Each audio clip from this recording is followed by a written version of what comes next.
Warahmatullahi ta'ala wabarakatuh. Baik anak-anakku yang soleh dan solehah, pada pembelajaran Al-Quran Hadis, pada pertemuan hari ini kita akan membahas tentang makna Al-Quran surah Al-Ma'un.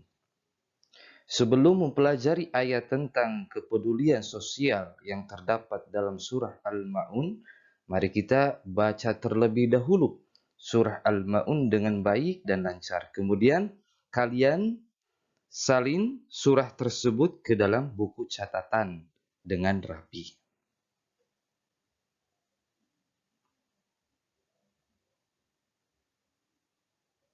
Bismillahirrahmanirrahim.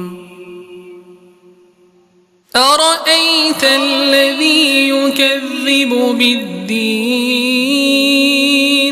فذلك الذي يدع اليتيم ولا يحض على طعام المسكين فويل للمصلين الذين هم عن صلاتهم ساهون الذين هم يراءون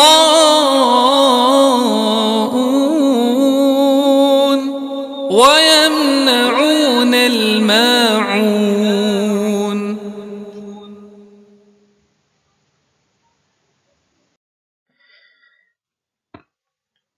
Berikut terjemahan umum surah Al-Ma'un. Terjemahan ayat pertama, tahukah kamu orang yang mendustakan agama? Ayat kedua, itulah orang yang menghardik anak yatim. Ayat ketiga, dan tidak menganjurkan memberi makan orang miskin. Ayat keempat, maka kecelakaanlah bagi orang-orang yang sholat. Ayat kelima, yaitu orang-orang yang lalai dari sholatnya. Ayat 6, orang-orang yang berbuat riya. Ayat ketujuh, dan enggan menolong dengan barang berguna. Inilah terjemahan umum surah Al-Ma'un. Kemudian, pokok-pokok isi kandungan surah Al-Ma'un. Surah Al-Ma'un adalah surah ke-107. Terdiri atas 7 ayat dan termasuk golongan surah Makkiyah karena diturunkan sebelum Nabi Muhammad SAW hijrah ke Madinah. Surah Al-Ma'un diturunkan setelah surah At-Takatsur. Nama Al-Ma'un diambil dari kata Al-Ma'un yang terdapat pada ayat ke-7. Al-Ma'un artinya barang-barang yang berguna. Pokok-pokok isi kandungan surah Al-Ma'un menerangkan orang-orang yang mendustakan agama ialah orang yang suka menghardik anak yatim, tidak suka menganjurkan atau mendorong memberi makan terhadap orang miskin, lalai dalam sholat, dan riya dalam melakukan sesuatu perbuatan, serta enggan menolong dengan barang-barang berguna.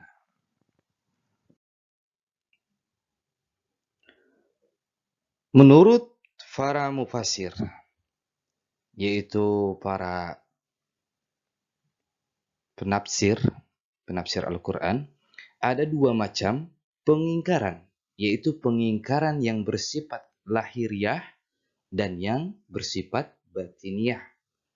Saat kita diperintahkan sholat tetapi tidak melaksanakannya, maka itu adalah pengingkaran lahiriah. Dan pada saat kita melaksanakan sholat tetapi dilakukan dengan riya, bukan karena Allah, itu adalah pengingkaran batiniah. Kemudian kata ad-din artinya agama atau hari pembalasan. Maka kalimat yukadzibu biddin berarti mengingkari agama atau mengingkari hari pembalasan. Pertanyaannya, siapa orang yang mendustakan agama itu? bagaimana ciri-ciri orang yang suka mendustakan agama itu? Dalam ayat selanjutnya Allah Subhanahu wa taala Allah Subhanahu wa taala menjelaskan ciri-ciri orang-orang yang mendustakan agama. Coba kalian perhatikan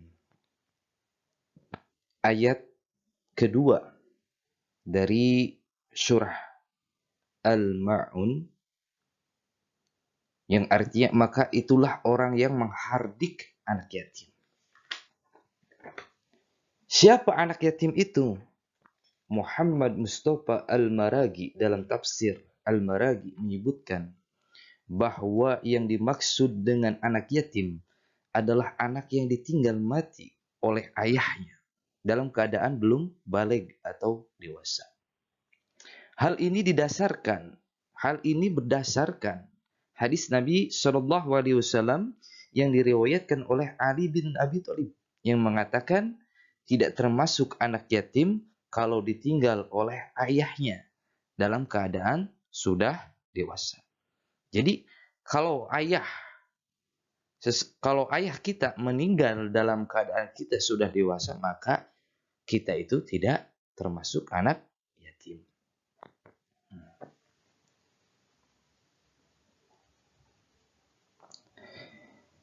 Jadi intinya bahwasannya anak yatim itu belum baligh, yaitu usianya sampai diperkirakan 1 sampai 15 tahun. Apabila kita tidak mau memuliakan, menghargai dan mencintai anak yatim, maka Allah Subhanahu wa taala menjadikan kita termasuk orang-orang yang mengingkari terhadap agamanya dan mengingkari hari pembalasan. Sebagai umat Islam, kita wajib menghargai, menghormati, serta memperlakukan anak yatim dengan baik. Cinta dan memuliakan anak yatim, dan jangan pernah sakiti mereka.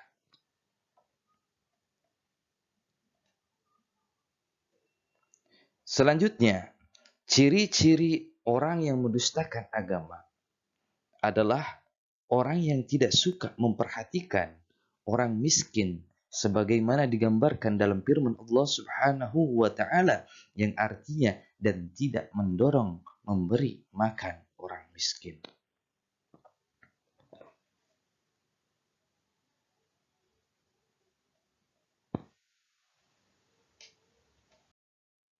Menurut Quraisy Shihab, ayat itu memberikan 2 pelajaran. Yang pertama, ayat tersebut tidak berbicara tentang kewajiban memberi makan orang miskin, tetapi berbicara tentang kewajiban menganjurkan atau mendorong memberi makan orang miskin.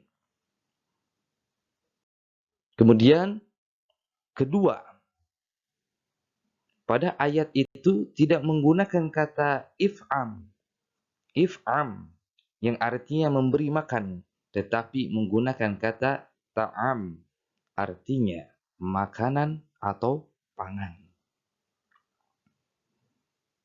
Ini merupakan peringatan bahwa setiap orang yang menganjurkan atau yang memberi tidak boleh merasa dialah pemberi makan orang-orang yang membutuhkan. Makanan dan pangan yang mereka berikan pada dasarnya adalah milik orang miskin, walaupun diambil dari gudang.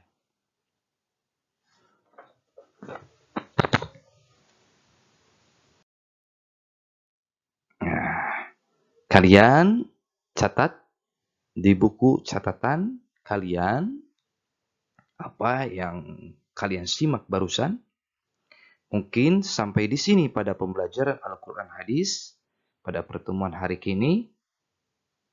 Cukup. Wassalamualaikum warahmatullahi ta'ala wabarakatuh.